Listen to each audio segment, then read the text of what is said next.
Well, hello and welcome to the e-commerce podcast with me, your host, Matt Edmondson. The e-commerce podcast is all about helping you deliver e-commerce wow. And to help us do just that, I am chatting with today's guest, Ryan Flannagan from Nuanced Media, about grow your business with growth-driven advertising on Amazon. Yes, that is actually as sexy as it sounds. So we are going to get into that. But before I jump into that with Ryan, let me suggest a few other e-commerce podcast episodes that I think you'll enjoy listening to around this whole topic. There's 5 steps for success. I need to start that sentence again. 5 steps for successful Amazon branding with Drew Morgans, who's a top bloke, and also understanding growth hacking for your business with Chris Raven. You can find these and our entire archive of episodes on our website for free at ecommercepodcast.net. Now, this episode is brought to you by the e-commerce cohort, which is basically there to help you deliver e-commerce wow to your customers. Ryan, I'm sure you've met over the years folks who have got stuck with their e-commerce website, or they've got siloed into just working into 1 or 2 areas of their business and miss the big picture. Well, I was the same, exactly the same. I nearly lost my entire business as a result of it. So the e-commerce cohort is here to solve that particular problem. Yes, it is. It's a lightweight membership group. Kind of works similar to a mastermind, but it's kind of like you get involved, you do stuff, you work together, and it covers all the areas of e-commerce to stop you getting siloed, stop you losing sight of the big picture. It's just a great thing to get involved with if you are involved with e-commerce. If you've got any questions or you want to know more, check out ecommercecohort.com, or you can email me, Matt, at ecommercepodcast.net with any questions, because I think it's definitely worth checking out if you are in e-commerce. So, all of that said, let's get into today's topic with Ryan, who is the CEO of Nuanced Media. He has spent more than 15 years in e-commerce, multi-channel digital marketing, and third-party marketing places. He's worked with hundreds of companies to establish best practices, focusing on the 20% that produces 80% of the revenue. The Pareto Principle. Now, Ryan is a passionate thought leader in e-commerce. He has been interviewed and quoted by the Who's Who, BuzzFeed, Modern Retail, and many others. So to crown off his whole life's work and achievements, he thought, the one thing I need to do now is appear on the e-commerce podcast. Ryan, thank you so much for joining us. Great that you're here, bud. Thanks, Matt. My bucket list is now complete, or will be in about a month. That's exactly it, right? That's exactly it, which is just fantastic. Oh, it's great that you're here. Now, Nuanced Media, right? We talked about that in the bio. Tell me about Nuanced Media. What is it? Sure. Nuanced Media is a boutique agency. We've sold hundreds of millions online for our clients. We've been around about 12 years, but really, what we do that I think is a little bit different than the rest is we basically won't work with you unless we can win for you. We do analysis of anybody we bring in. We don't just bring in anybody on that. And it's really about more value-driven based and helping people be successful on the Amazon platform. And then we also help people with kind of multi-channel on the Shopify side of those things. But along with that, if we aren't the good fit for you and we're not the best fit for everybody, we actually have a referral partner group that we can refer out and find you the right fit for where you are in your business right now to help you be successful. Big fan of win-wins. This life is too short not to help people win.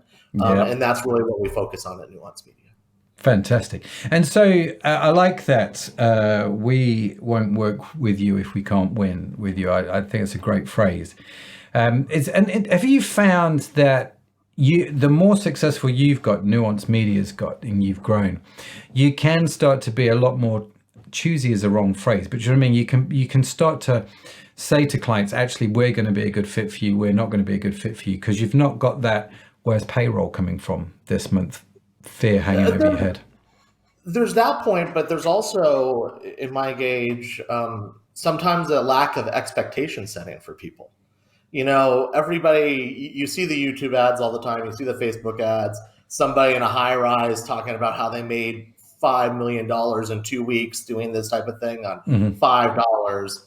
And that's just not the reality. Right. And you need to have real conversations with people before you engage in maybe a $50,000, $200,000 engagement to say, if you're going to launch this project or you're going to do this thing, this is what it's really going to cost. This is the ad spend. It's a 6-month timeline to get there. You need to get reviews. You need to do these things. And we find that we have a lot more long-term relationships, and that's what we're really in for, is long-term good relationships with people, by saying those expectations and being upfront about them from the get-go. Yeah. And if you don't do that, you're just not doing people justice, right? Yeah. And it's hard to sleep at night. So that's why we try to avoid doing that. Yeah, I like that. And there's an integrity about it, isn't there? And actually, ultimately, I think it makes your business more successful, because you're picking clients and projects that you can win for them, and conversely, they're going to win for you. And so, that I remember when we were starting out years ago, and maybe you've done this, maybe you haven't, Ryan, especially with agency, where you just say yes to everything and everybody because you just need to get started. And you say yes to people that you know full well that you shouldn't, because you know they're going to be a royal pain in the backside. But you still do it because you need to make payroll. I can only think of one client that we said no to in the early days, and that's because he wanted us to do a porn website. And I was like, dude, I've got a set of standards that I'm not prepared. Do you know what I mean? But other than that, and we found actually that as soon as we started weeding out clients and saying no to clients, life became a lot easier, because you could spot the ones that wanted the project for the least amount of money, but they were going to give you the most amount of hassle, right? Right. Yep. And that, or gain into things that you actually don't do and trying to do that for a client, right? And then no one's happy at the end of the day. So it's two parts. It's making sure that you can be successful for a client by writing projections, by writing models, and having the conversation like, hey, it's a $50,000 gamble and it's a 50-50 shot here, right? Like, what does that look like? And we don't really know the data until we get into it either. As well as, this is what we do very well. And if you need social media advertising or something like that, we don't actually do that, but we do have partners that we work with that can help you.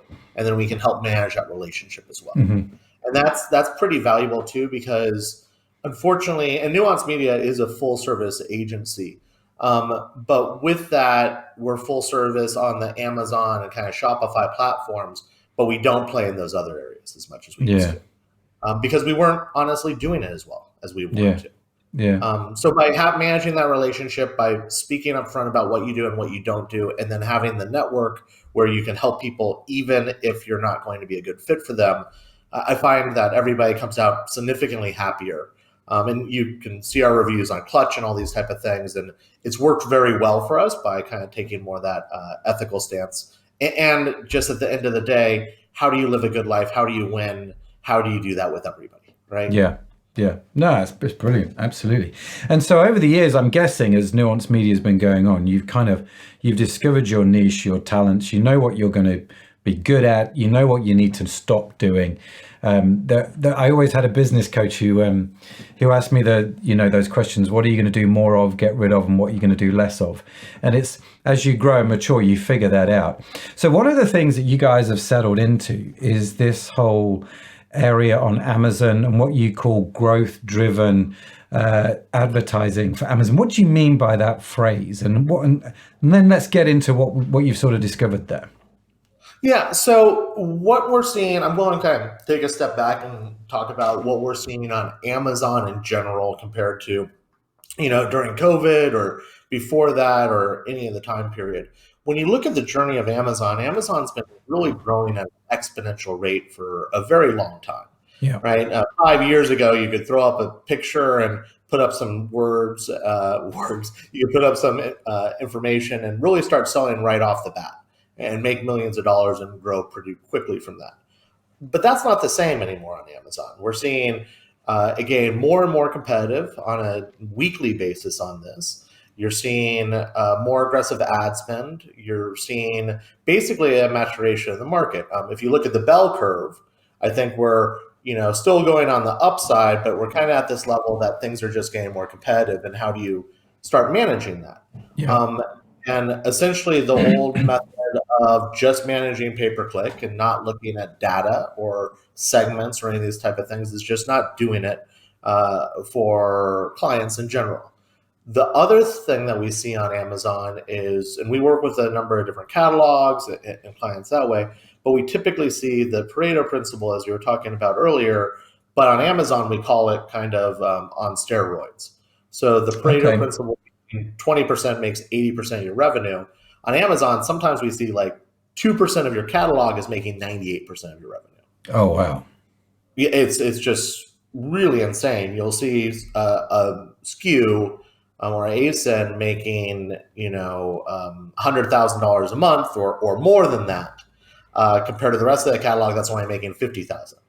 Right. So what we need to do in that level is take our efforts and make sure that we do not lose that competitive advantage on the ASINs that we're really winning on.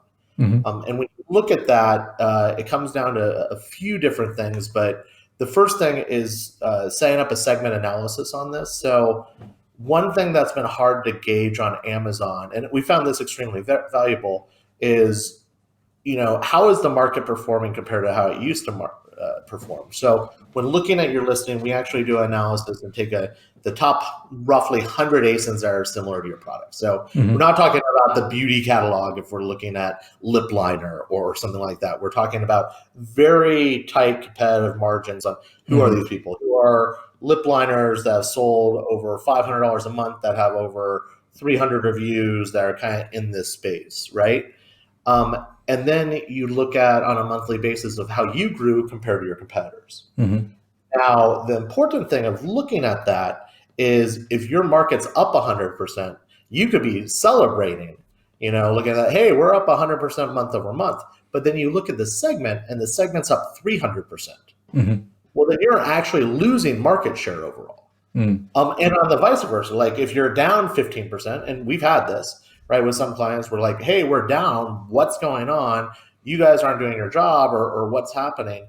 And then we actually look at that, and the market's actually down 30%. Mm-hmm. Right? So you have to really establish that, what I like to call kind of a control group, to find out where you're doing, how you're doing on the marketplace, and be able to have that real conversation of what's going on and how do we position ourselves about that.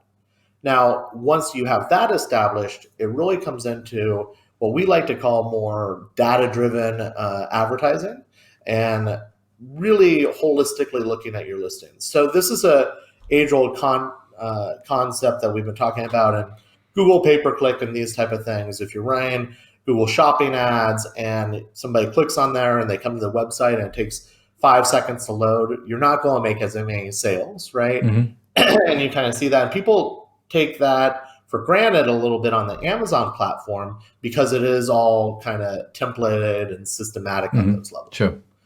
But what we've seen is kind of twofold. Is one, split testing basically your title of your listing, your main image, your A+ content, and you actually have the capabilities to go in there and split test those things on Amazon to really increase your overall results.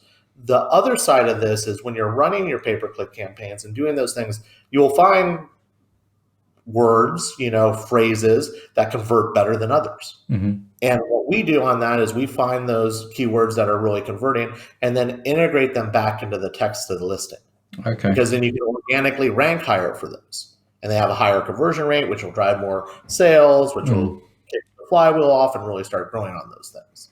So we've gotten some pretty interesting results, and I can walk you through some of those. But that's really kind of the concept of growth-driven advertising is don't treat your full catalog the exact same because it's not the full same.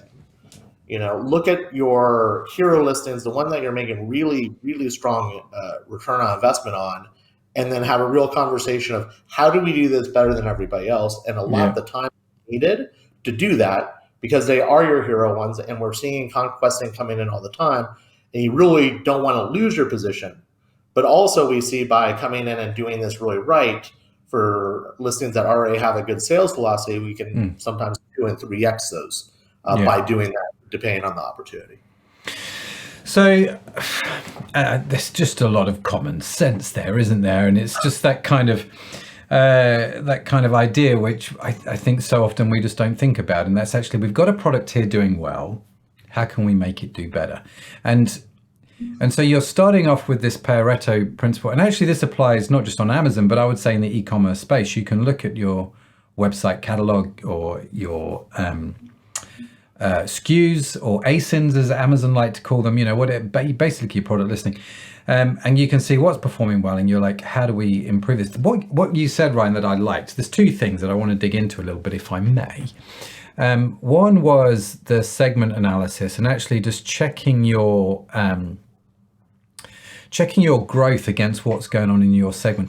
How do you find that data? So if I sell, to use your example, lip gloss, how do I find the other people in that segment who are also selling lip gloss that are doing over 500 a month and have more than 300 views, or whatever the criteria is? Is that something that Amazon quickly and easily gives you? Is there some software that I need to do that? Is there some voodoo magic that I need to partake in? How does it work? Right. So what we do on this is we use a number of third-party softwares to do these analyses. Some of these cost over six figures a year to be able to get the data, do the analysis, and do those things. Unfortunately, Amazon, while it is opening up more and more data on a quarterly basis at this level, historically has been pretty close to the chest on these things, right? So what we use is a number of different software suites to basically pull this in our software stack so we can test, review, launch, build out all these type of things, including keyword tracking and a variety of things like that. So that's part of the secret sauce, is the upfront investment of being able to get to the software so you can do the analysis to run those. Now, on the other side, if you're looking at some of the A+ split testing, or just split testing in general on Amazon, if you're brand registered on the platform, and you can typically go into Amazon experiments there. And you can run some of these experiments yourself on the back end as well. And those have been really helpful. That's something that Amazon launched 3 to 6 months ago, and that's kind of relatively new to the platform for testing. So it's called Amazon Experiments. Yeah. Yep. Okay. So then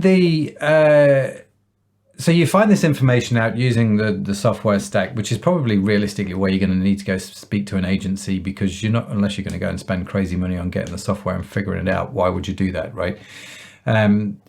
You figured out your segment, what's going on there. So you're measuring yourself against how you're performing month on month, week on week, or whatever it is, but you're measuring yourself against how your competitors are performing, which I think is super important, like you say.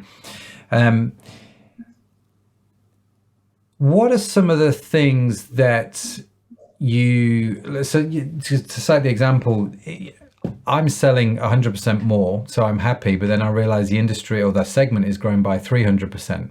So now I'm in full-on panic mode.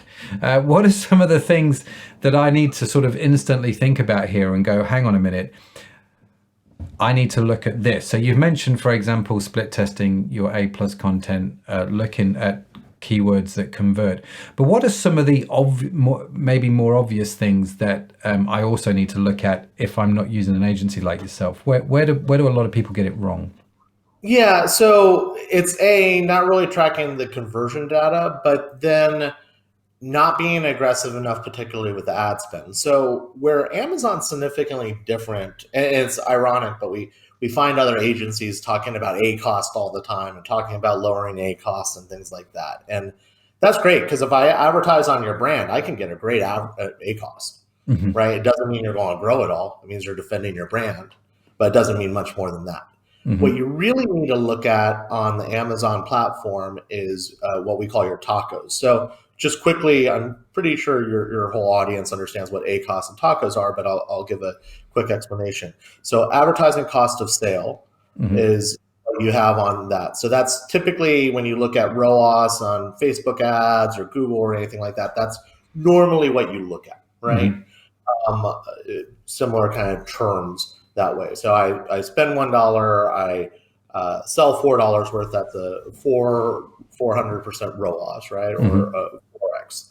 On Amazon, what you want to look at is not just your ACoS, because the more sales you make on Amazon, the higher you organically rank, right? So unlike Google doesn't care if you're making 1 million sales a day or 2 sales a day. It's about backlinks and some of these things.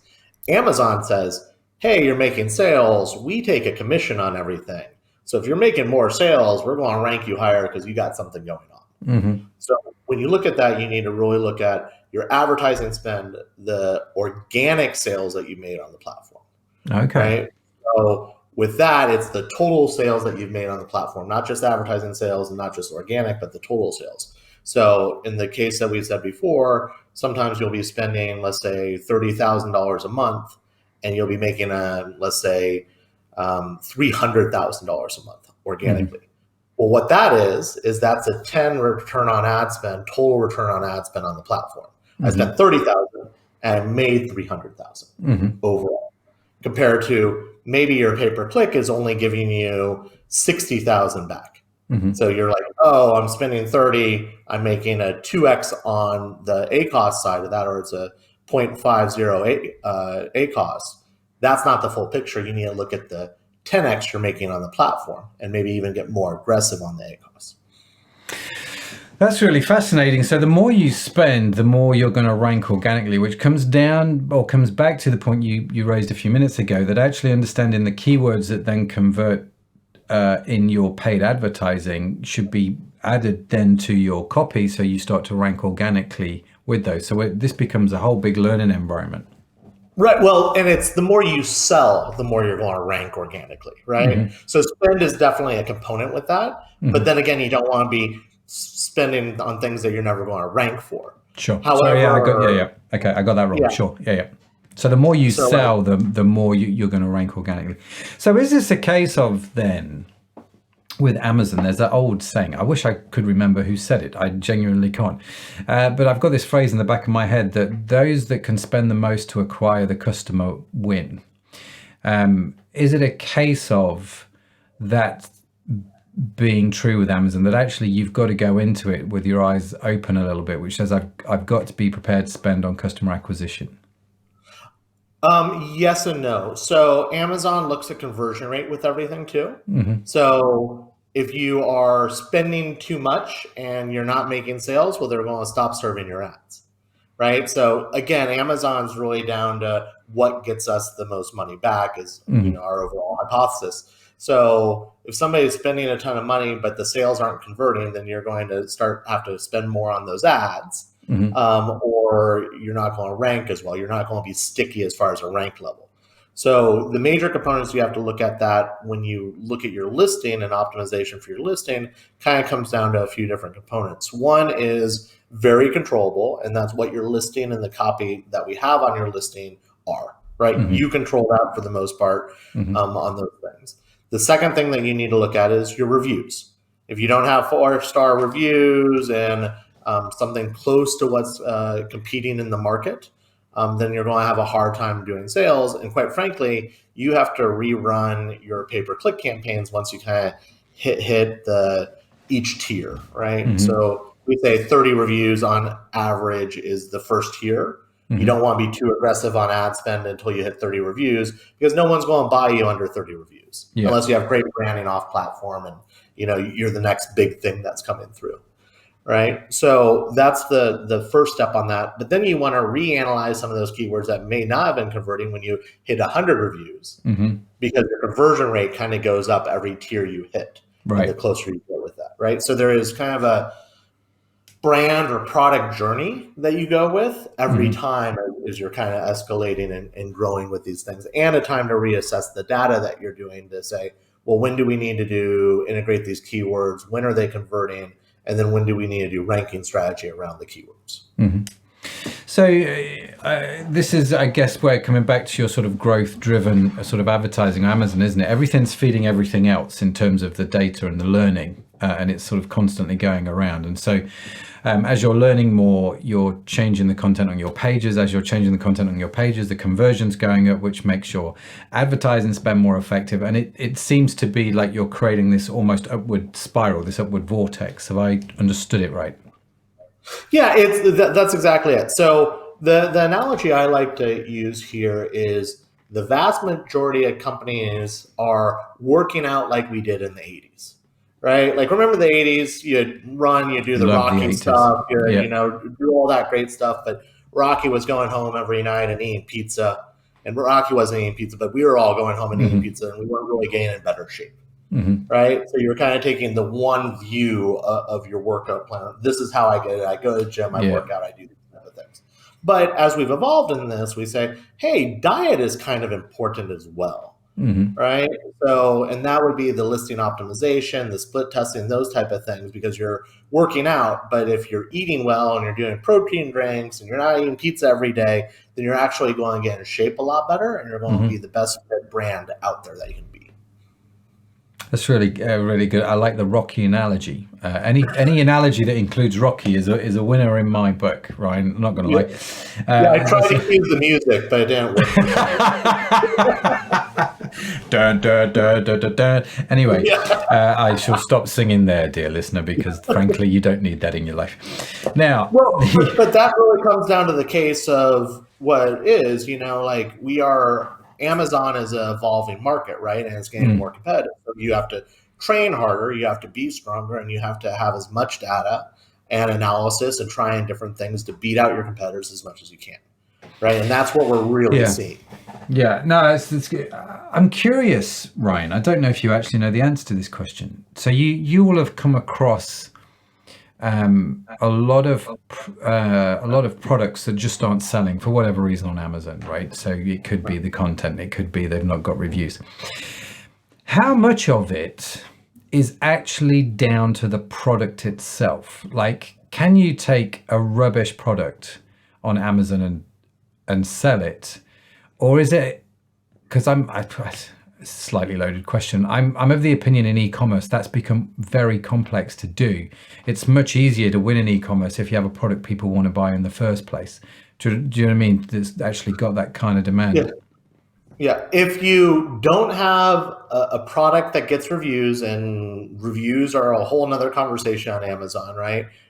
You're going to have a really hard time winning. If you can't keep over or right around that 4-star mark or above, you might want to pivot and look at another product. That's essentially it. You're going to be significantly handicapped on that. Now, if we're talking about the larger question of brands that have really good brand and are pushing that way, then there's another conversation of how Amazon is actually used as a legitimacy test for people when they're purchasing, right? So we work with a number of larger brands that, yes, want to be selling on Amazon, but that's not their major concept or what they're really trying to push.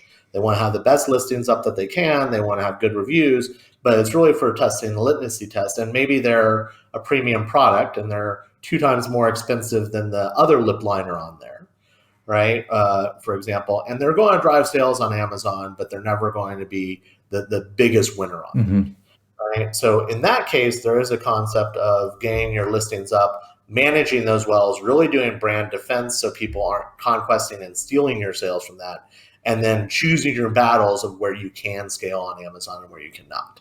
And that's really kind of a price premium level, because buyers on Amazon are very elastic, meaning that if something's $1 less expensive, they're going to go to the thing that's $1 less expensive if everything else is equal, similar amount of reviews, color scope, product, those type of things. But when you have a brand that has brand awareness and those things, they'll come to Amazon before purchasing to check the legitimacy of the brand, and then maybe they bounce to your website and purchase, or then they purchase on Amazon. So to give you a quick example of this, again, I got a Facebook marketing thing, saw a mosquito thing that was developed by a 17-year-old in high school, and then got $10 million of funding and had a different light array and it killed mosquitoes for 3 kilometers around it, and so on. I'm like, oh, I need this. I hate mosquitoes. Everybody hates mosquitoes. And then I went up and looked up on Amazon and it had 2.5 stars. I'm like, okay, well, this is marketing. This is hogwash. I'm not even going to touch it. Right? So there is a place for your Amazon brand, even if you're not going to go fully on Amazon. There is a place for your Amazon brand on there for a litmus test. Yeah. And we actually have seen really strong sales for existing brands that have brand awareness just by getting on the Amazon platform, doing it well, implementing some of the growth-driven advertising principles, and then really having the candid conversation of this may be just an area that we come in and do pretty strong defense on this, and we will make money. This is never going to be a $10 million a year product on Amazon because of the price level, but maybe it's a $2 million a year product, right? So how does that play and where do you go on that? That's really interesting. I've often heard it said that if you do Amazon well as a brand, it does grow your organic traffic to your, excuse me, it does grow the traffic to your website, your own personal e-commerce website, which is off Amazon, that actually as you grow on Amazon, your e-commerce business grows on Amazon as well. Is that your experience? Is that what you found? Yeah, it's, again, very holistic, right? And you have some kind of check boxes with that. And quite frankly, if you're, if you have a website, you're in a brand and you're using a Shopify website or any of these other platforms, typically you're doing some form of advertising on that. And what happens when people do advertising, because we're getting more and more inundated for product advertising, is they do the litmus test. So they go to Amazon, they see if they can buy it because they trust Amazon, they trust the return policy. So we actually see it twofold. Is A, even if you don't direct anybody to Amazon, you're going to start making brand sales on Amazon because people are going there. But also, if you are doing things on Amazon, targeting, competitor conquesting, things like that, which you can actually do on Amazon significantly better than any other platform that I'm aware of, for targeting what your competitors are doing, if people are buying like you, there's a few things. We have Amazon demand side platform in Nuanced Media because we are working very closely with Amazon. Typically, you have to spend about $40,000 a month to even get access to the platform. But we can offer that to some of our clients underneath our umbrella. But by doing that, you can do pretty strong conquesting and then track the sales that actually happen on your website as well. Now, all ads go to your listing on Amazon, but you can track the sales that way too. So, we don't live in a vacuum. And any advertising you do on the platform is going to drive sales to your website. And any advertising you do to your website is going to drive sales to Amazon. Yeah, I remember sitting down with one of the directors here in the UK of Amazon, and we were having conversations about all kinds of weird and wonderful things in their offices down in London. And one of the things that they said to me, I can't remember the number they gave me, I wrote it down, I should dig it out, but there was a really high percentage of people that went to the Amazon website and didn't buy anything. They just went to check the reviews. And that was, he used the example of, you stood in Currys or something and you want to buy a TV. You don't know if it's any good. So you're just like, well, I'm just going to go and Amazon that sort of, search on Amazon for that specific model. And I'm going to read the reviews. I want to know what people are saying about that product. And then I'm going to make a decision. Well, do I want to buy it here and now from the store, or is it cheaper and easier from Amazon? I don't really know. But it was a really interesting concept. That Amazon knew this, and they knew a lot of people just went on their site to check out the reviews of products, right? So like you say, if you're on Amazon, if you've got a brand, all right, we found actually as a brand, one of my online businesses wasn't on Amazon, but our wholesalers had put it on Amazon. And so I realized that the more I was spending on paid media to grow our website, the more they were selling. I'm like, how's that even? And then I realized, they're doing Amazon. So I'm in effect putting money into their pocket, as it were. Well, there's a whole other conversation there too, because anybody can sell your products on Amazon. And if you're not on Amazon, what listing is stood up? What value prop are they talking about? Are they doing any reputation management whatsoever? Or there are things that you need to be aware of. It's kind of like the old social media conversation that people were having in the mid 2000s. Like, should I be on Facebook or not? And if you're not on there, then people are going to be talking about you anyway. And it's better to be a part of the conversation. Yeah. Right. And that was a big conversation with Twitter back in the day too, particularly on the customer service side of things. So you will find, and we deal with a number of brands that are pretty established, that look on Amazon, they're like, we had no clue that all these images were up and all these listings were selling, and they're actually saying the wrong things, and elements to that level. So yeah, you almost have to have Amazon as a brand defense level, and no one likes it, right? But it is another thing if you are an established brand, if you're doing things, what to do. And quite frankly, we can run some analyses, find out how many people are searching for your brand, those type of things, and say, is it even viable at this point, or is it something you really shouldn't worry about? So what would you, I guess in some respects is that I'm answering my own question here, Ryan, as I'm thinking it in my head, how long's a piece of string? But at what point, where is that tipping point? Where is it that actually it makes sense for you to be on Amazon? That sort of the viability is like, yep, let's do this, let's go for it now. So again, what we like to do, and this is kind of going back to the win-win side, is work closest to the wallet out, right? So where's your existing catalog? What is your existing catalog, and what's doing the most sales on there, right? So you don't go in there and try to put up everything just as once, right? What you need to do is you need to really target out what are the best products for you, and then decide to build those out and continue to do that.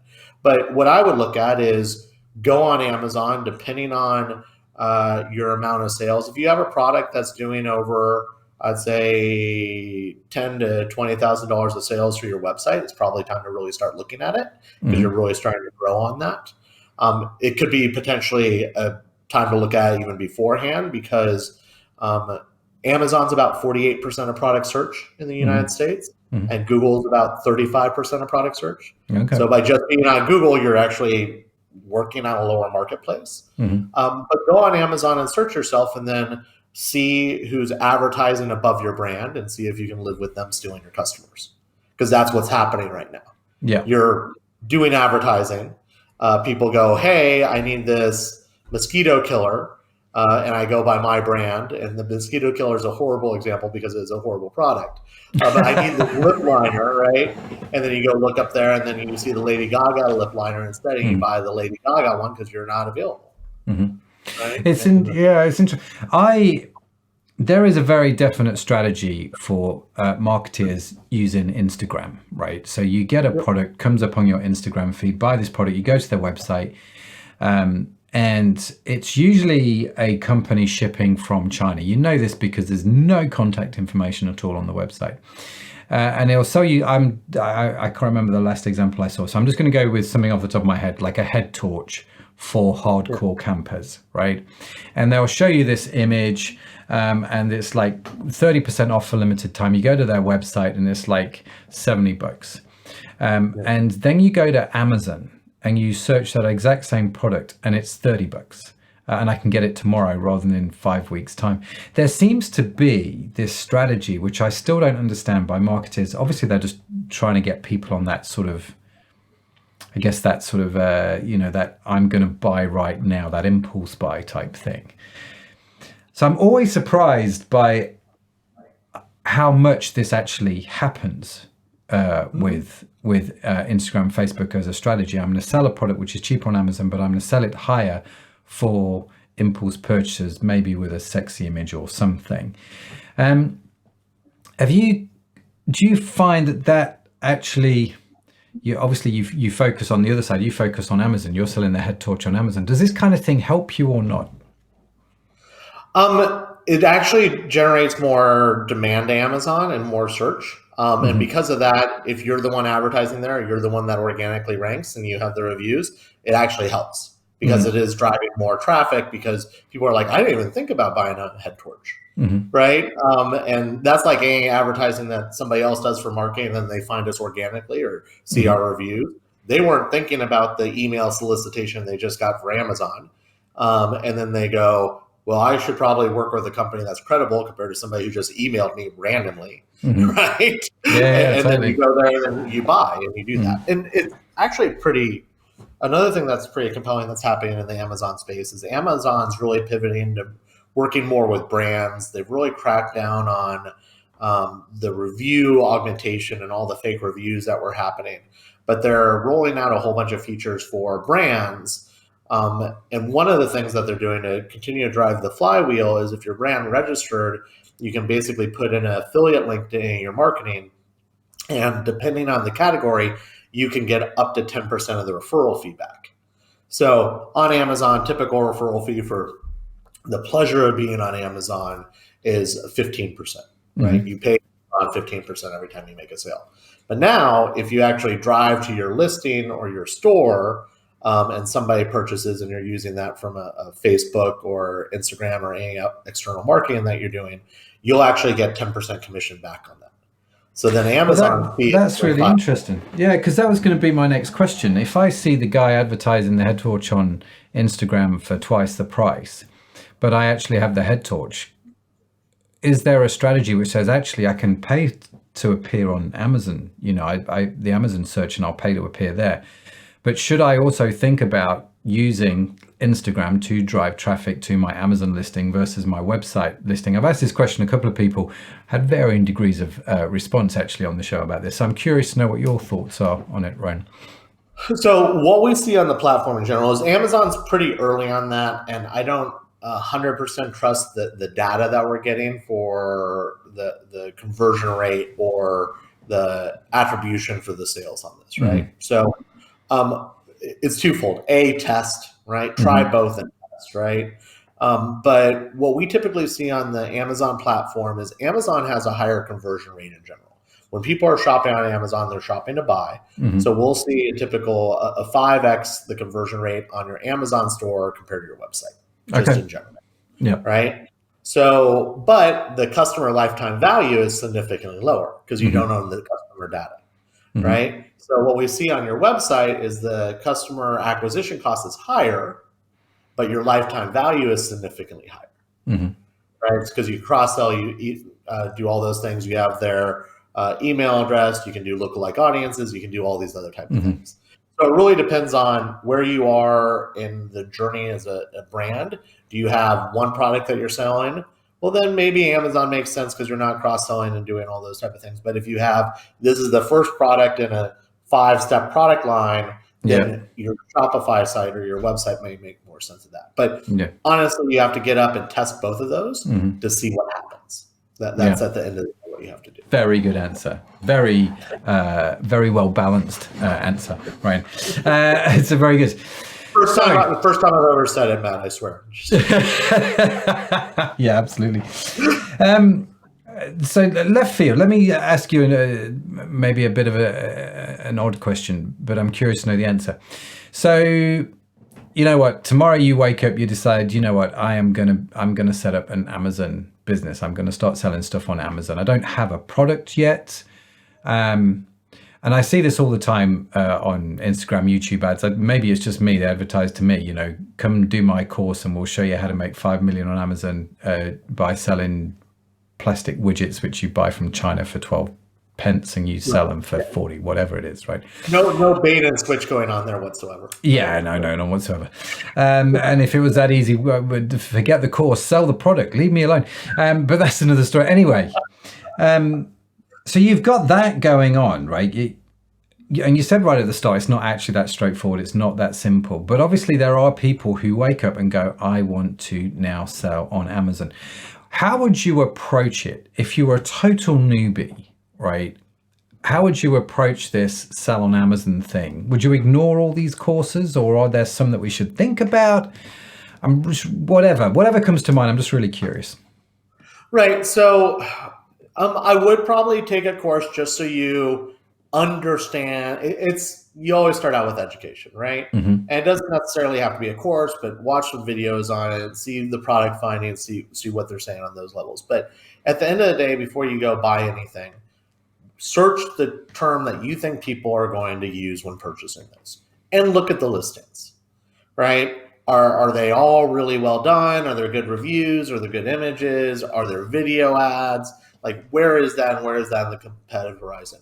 And then look at the pricing of what they're selling, right? Where I think the number one area where people make a mistake is that they don't look at the unit economics, right? And that's one thing that we look at we work with a lot of existing brands on Amazon, but if they're the right company and they have the appropriate funding and they want to do it well, then we will help some certain brands launch, right? And the first thing that we look at with that is what are the unit economics and where do you position in that price elasticity question on Amazon, right? So you have to take into account the 15% on average that Amazon will charge you as a referral fee depending on your category. And then you have to look at your shipping cost, right? What is it going to cost to ship as well? And then when you look at those two things, you look at your COGS too, and you say, well, what is my margin at the end of the day based on this? Because a lot of people will go, oh, that's only selling for $20. My COGS are $5. I'll be great. That's the 75% gross margin. Well, no, because you're not taking the 15% in the shipping. So your gross margin is actually 25% before you do advertising. And when you do advertising, the first few months before you have reviews, before you have these type of things, you may be at 100 ACoS, you may be at 200% ACoS. Right now, we shoot for your tacos. Typically, when you launch it's kind of almost a 1-for-1 on that. Like I spend $1, I make $1 on the platform. Sometimes it's I spend $3, I make $1 on the platform. And you have to look at those things until you get the reviews and you really can start to build that up and grow. But what we find is gradually you go from that, 100% tacos, let's call it, to 50% tacos to we have clients that we work with that, for every dollar they spend on the platform, they make $20 on the platform, right? And then we have other clients that are really well brand and not optimized and have big retail level that, for every $1 they spend, they make $85 on the platform, right? And it just depends on where you are in that cycle. But at the bare minimum, if you're thinking about going into this, run the math first before you invest any real money, or talk to a legitimate agency that will say, this is the deal, this is the investment, this is what you like to look at. What I pretty much recommend for everybody, if you're going to launch a product on Amazon, it's going to, honestly, at the end of the day, cost you $30,000 to $50,000 per product. And you just have to kind of pencil that in, right? That's not even counting. That's not even counting, buying the product and doing those type of things. But we have people come to us all the time that want to do 5 products. You're like, well, hold up. If you're going to do 5 products, then you should pencil in $250,000 to do this. Or maybe we should look at the 5 products you're looking at, choose the best winner, and then go at that and see what this looks like over a 6-month period and build out from there. So the $30,000, $50,000 to launch a product, this is over a period of, say, 6 months. Yes.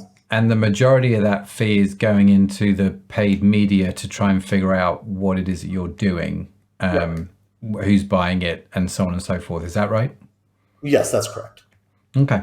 That's a really... Now you have to pay, and that's from the advertising stuff. It also depends on what agency you work with, standing up the listings, doing those type of things. That's always kind of... people try to commoditize listing building, right? And building your listing and doing the images and all those type of things are not, you don't want to go bargain basement when you're doing those type of things because the images are the number one critical thing that you can have on there, right? Okay. And the content and those things. So if you try to commoditize that, what you'll end up with the head torch that doesn't work and breaks after 2 weeks. Right, from that side of things. So you really do want to take your time to build out the best listing based on good keyword research, based on really strong images, because particularly when you don't have reviews, you have to look better than everybody else and look more of a premium brand and stand out those ways. So those are things that you just need to think about when kind of going through this process. So what... again, I appreciate this is a very open-ended question, but if you were going to start today on Amazon, what sort of products would you look at? What sort of products would you avoid? Yeah, so there's big winners, right? So cosmetics and supplements are very, very competitive markets on those, but you typically have higher lifetime values, right? So supplements, and everybody's been going at that golden goose for a long time. But like, I'll tell you, like elderberry keyword, the average price on that's like $17 and the cost per click is $9. Wow. Right. So unless you're really converting on that, you're losing money. Right. And you really have to have a offsite strategy with that. So what I would look at, and you can tell because like you look for elderberry gummies and you'll see that everybody up there has 2,000, 3,000, 4,000 reviews. So when I'm doing this on the level is I'm looking for something that matches the unit economics, kind of running through the formula that I talked about earlier, but also has a longer lifetime value, right? Something that people will come back and repurchase, that will work on subscribe and save and doing those type of things, because it's significantly harder to win on the platform where you spend that much for customer acquisition and then they go away. Because then it's like every time I'm just rinsing and repeating the same type of thing compared to like, hey, I got somebody, I love these razor blades, you're my razor blade guy, I want to buy razor blades from you for the next 5 years. And then your customer acquisition is great because I'm willing to spend 2 times the cost of the razor blade to get somebody to buy, because I know they're going to be with me for the next 2 to 3 years. Yeah. Yeah. Very good. Very, very helpful. Ryan, listen, I'm aware of time, so let me ask you my new favorite question, right? As you know, the e-commerce cohort is the sponsor for today's podcast. So you're in a hotel, you've just delivered a keynote speech to all the e-commerce cohort dudes who've got together for their annual get-together, the shindig, the soiree, and you've been talking about all this stuff on Amazon. The crowd's going wild. It's going absolutely crazy. And so you kind of go on stage, you take your bow, and it's like, listen, I would just like to thank ... Who do you thank and why? Is it a person? Is it a mentor? Is it a podcast? Is it a book? Who springs out? It would really have to be the people at Nuanced Media who've been through this journey with me. I mean, we've been around 12 years, and the people really helped me build the brand and grow from that. Doing the day in, day out activity and really kind of helping this dream come to life and continuing to do that. The other person I'd like to really thank is obviously my wife and daughter for dealing with me all the time while I'm working on these things. But then my mother and my uncle, who are both entrepreneurs in their own level, put out their own shingle, developed it, had a dream, and made it happen. So that would be the short list. Oh, wow. So I heard the Oscar music in the background, so I'm trying to... Yes, absolutely. That's really interesting. It's what fascinates me is I've started asking this question. Every husband that comes on the show automatically says, oh, obviously my wife for putting up with me, which is the standard response, which still makes me smile. And I think in 10 years' time, I'll still be smiling at that answer just because obviously I'm in the same boat. It's interesting you mentioned your mum and uncle, though. And so have you come from an entrepreneurial sort of family and background? Yeah. My mother's a psychotherapist. She's been practicing for 35 years at this point and put out her own shingle a long time ago. And then my uncle works with veterans law before it was legal to even represent veterans and get paid for it. VA does not great things for our American veterans, and he kind of founded that type of law. Oh, wow. And they've been both greatly successful. So they encouraged me to be delusional enough to start my own company. That's such a great, that's almost a brilliant epitaph, isn't it? Here lies delusional enough to start his own business. I quite like that. That's brilliant.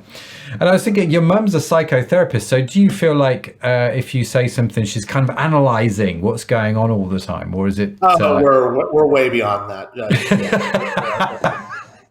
There's some people that are beyond help, right? So that's the way it works. So you, one of the things to mention is I came across your book, the Marketing is Dead, Long Live Marketing book, which you wrote in 2019. Now, you mentioned this is more of a B2B book about inbound marketing, right? And I guess my question here is, given that you are an author, you talk a lot about marketing, B2B, inbound. Obviously, you've talked a lot about Amazon. Since the pandemic, would anything in that book change? So let me just be very clear. So Nuanced Media, all we do is e-commerce, Amazon. That's all we focus on. And the funny thing with this book is I probably started 2 years before it actually got published. So this was a long thing that we were kind of working in the background. The compelling thing with business to business practices is they really apply a lot in the consumer D2C side too, because it is about building trust, building credibility, doing these type of things, but particularly more paired to more expensive products. So if you're going to go out and spend, let's say, $2,000 on a telescope, it's actually more of a B2B engagement than it is a D2C typical engagement when you're buying lip liner for $10.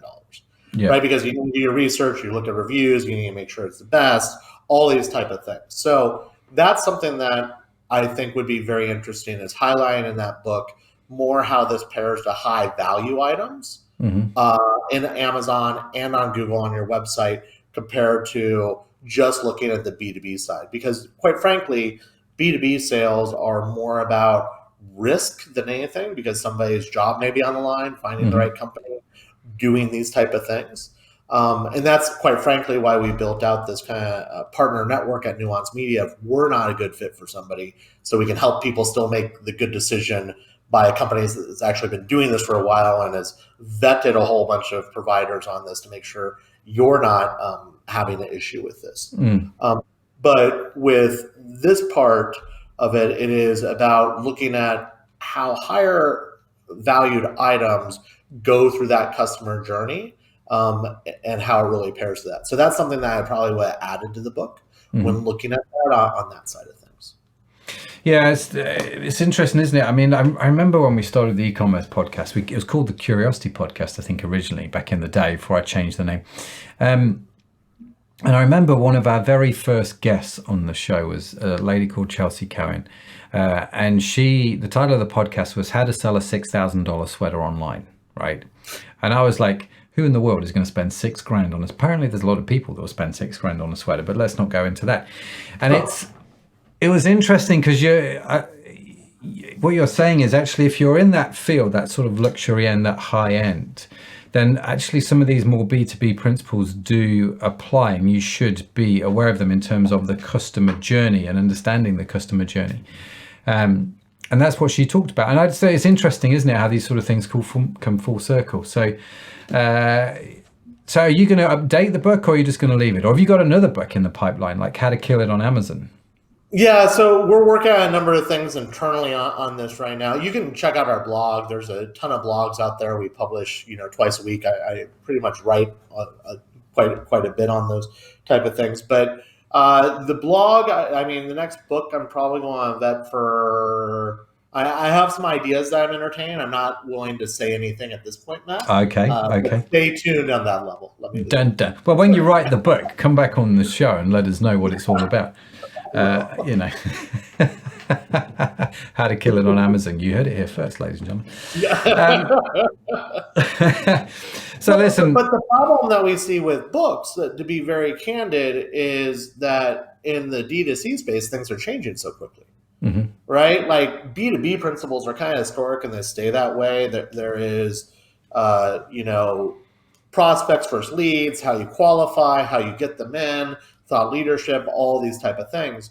But what we see in, execution on Shopify or Amazon or any of these things is just changing dynamically on a day-to-day. So I don't know if the book model, to be in some ways, is an outdated level. There's arguments that classic college education is outdated as well, because things are changing so quickly. And I don't know if that doesn't necessarily apply to the book as well. Yeah, one of the things I've noticed about the podcast is obviously you see the stats and you see which episodes do well. And there are some episodes which come out and they do well straight away. And there are some episodes which do well over a period of time. There are people still downloading certain episodes from 2.5 years ago, because they're kind of what they call evergreen content. It seems to be always constantly relevant, which is, I think, hard to do with e-commerce. I mean, some of it's pretty, there are some standard principles, but even in markets that change a lot, there's still some consistencies, aren't there? And I find the whole thing really fascinating in terms of what works right now and what's going to work in a few years' time. You never know, in terms of the content that we put out. Well, but something that I always get is, like, if you don't have your fundamentals down, don't worry about the bright new thing. And that's the one thing I have to say that I believe Nuance probably does better than everybody else is we get your fundamentals down to where they really need before you start playing with the new cute thing that may work or may not work. Because you have a lot of people doing it, kind of to go back that Shopify thing that I said at the beginning, hey, I need to run $1 million ad campaign on Google, but my website's taking 5 to 10 seconds to load, right? You need to make sure that those things are really taken care of first before you do that. So if your fundamentals aren't good, if you don't have good reviews, you don't have a good product listing, you're not analyzing, you're not tracking, then any bright new shiny thing that you're going to do isn't going to work for you. And we honestly find on Amazon and other platforms that the vast majority of competitors are not doing it to the level that they need to be doing it to be successful in this new age. There's a mic drop moment right there, isn't there? So if you are, I take it then, if you are on Amazon and you're planning on doing some kind of strategy, the advantage at the moment is not everyone's on there. There are a lot of things which are competitive, but most of them aren't doing what they need to do for the long term for winning on Amazon, the growth driven strategy which you talked about. And that's where the opportunity is right now. Correct. And in fact, we've put out a guide that you can download at our site at nuancedmedia.com. It's a growth driven kind of strategy, Amazon growth driven strategy guide. And you can go on there, it'll pop up after you're on the site for about 5 minutes. That kind of goes over some of these key principles, what we see, and really how you should be focusing on some of the things that we actually covered in this conversation today. Yeah, fantastic. So do download that free guide from nuancedmedia.com. How do people reach you? How do people connect, Ryan, if they want to reach out, know more, connect? Sure. I'm on LinkedIn. I'm on Twitter. I'm on, I got email. I got all the things, but primarily ways to reach out is through the website directly or through Twitter and LinkedIn. I'm probably the most active on LinkedIn. Although Matt and I kind of talked about this.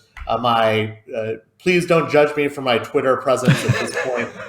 We've been growing pretty quickly here at Nuanced Media, and I prioritize maintaining our long-term relationships with our active clients compared to social media posts and those type of things. Yeah, no, I'm with you, but don't judge me on my Twitter feed either. It's not helpful. I'm more than my Twitter feed. I feel like that's maybe a book I should write. Why I'm more than my Twitter feed. Listen, it's been great to talk to you, Ryan.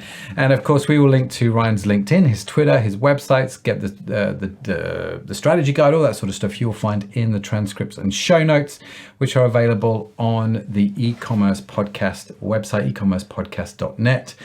So there you have it, my conversation with Ryan. Thanks again, Ryan, for joining me. It's been an absolute treat and a pleasure, bud, and great to have you on the show.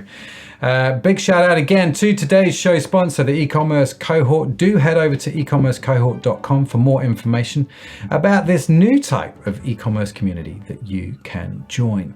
Be sure to follow the e-commerce podcast wherever you get your podcasts from, because we've got some great conversations lined up and I don't want you to miss any of them. And in case no one has told you today, you, my friend, are awesome. Utterly awesome. It's just a burden we all have to bear. Can I get an amen, Ryan? Amen. Hallelujah. That's just the way it is. Now, the e-commerce podcast is produced by Orion Media. You can find our entire archive of episodes on your favorite podcast app. The team that makes this show possible is Sadaf Bainon, Josh Catchpole, Estella Robin, and Tim Johnson. Our theme song has been written by Josh Edmondson and my good self. As I mentioned, if you'd like to read the transcript or show notes, head over to the ecommercepodcast.net website, where you can also sign up for our newsletter, coincidentally.